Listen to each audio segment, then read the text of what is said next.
সকালের নাস্তার জন্য সহজে কিছু বানানোর চিন্তা ভাবনা করে থাকলে এটা হতে পারে আপনার জন্য সহজ একটা রেসিপি। আর এই রেসিপিটা দেখতে যতটা না সুন্দর, খেতে তার থেকে বেশি মজাদার। ঝটপট চাইলে এই মজাদার রেসিপিটা বানিয়ে দিতে পারবেন বাসায় কিংবা টিফিনে।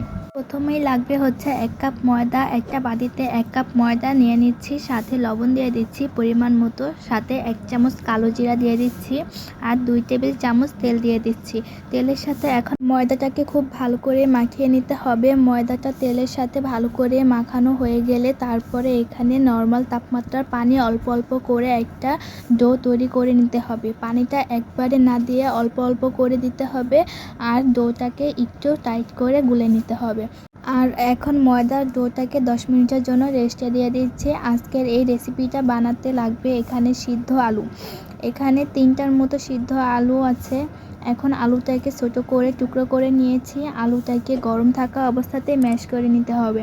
আলুটাকে ম্যাশ করা হয়ে গেলে এর সাথে 2টার মতো পেঁয়াজ কুচি দিয়ে দিচ্ছি, 3টার মতো মরিচ কুচি দিয়ে দিচ্ছি আর 2 চামচের মতো ধনেপাতা কুচি দিয়ে দিচ্ছি। তারপর পরিমাণ মতো লবণ দিয়ে দিব, হাফ চা চামচ দিব হলুদের গুঁড়া, হাফ চামচ মরিচের গুঁড়া, হাফ চামচ জিরার গুঁড়া, হাফ চামচ ধনিয়ার গুঁড়া, 1 চামচ দিয়ে দিব গোলমরিচের গুঁড়া আর 1 চামচ দিচ্ছি ভাজা মরিচের গুঁড়া। 2 টেবিল চামচ কর্নফ্লাওয়ার দিয়ে দিচ্ছি আর এই কর্নফ্লাওয়ারটা কিন্তু অবশ্যই দিতে হবে। এখন সব কিছু একসাথে ভালো করে মাখিয়ে নিব। আলুটাকে মাখানোর পরে হাতের সাথে কিছুটা তেল মাখিয়ে আলুর পুরটাকে রোলে শেপ করে নিচ্ছি। হাতে তেল মাখিয়ে নেবেন, তাহলে আর হাতে লেগে যাবে না। আপনারা চাইলে তেল না লাগিয়েও বানাতে পারবেন, কিন্তু তেল লাগিয়ে নিলে হাতে লেগে যাবে না। এরপর অন্য একটি বাটিতে 2 টেবিল চামচ ময়দা নিয়ে নিয়েছি, সাথে কিছুটা পানি দিয়ে এটাকে গুলে নিয়েছি। এখন একটা সাইডে রেখে দিচ্ছি।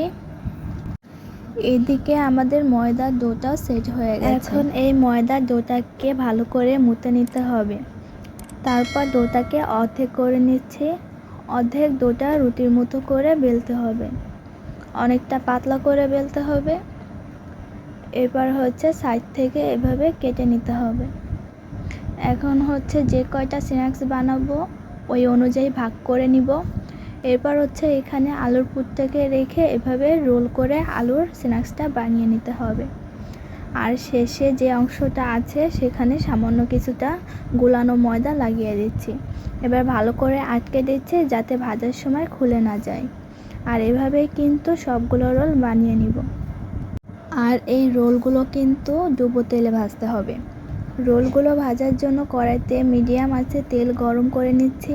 তেলটা হালকা গরম থাকা অবস্থাতেই রোলগুলোকে তেলের ভিতরে দিয়ে দিচ্ছি। কোনোভাবে তেলটাকে বেশি গরম করে রোলটাকে ছাড়া যাবে না, তাহলে উপরটা মসৃণ হবে না। চুলার আঁচটাকে বাড়িয়ে ভাজলে এর প্রতি দ্রুত কালার চলে আসবে আর এগুলো মুচমুচে হবে না। মিডিয়াম আঁচে বেশ কিছুক্ষণ ভাজার পরে এগুলোতে এরকম কালার চলে এসেছে। এখন রোলগুলো তেল থেকে উঠিয়ে নিতে হবে। তেল থেকে উঠানোর পরে রোলগুলো দেখতে আরও কিছুটা লাল হয়ে যাবে।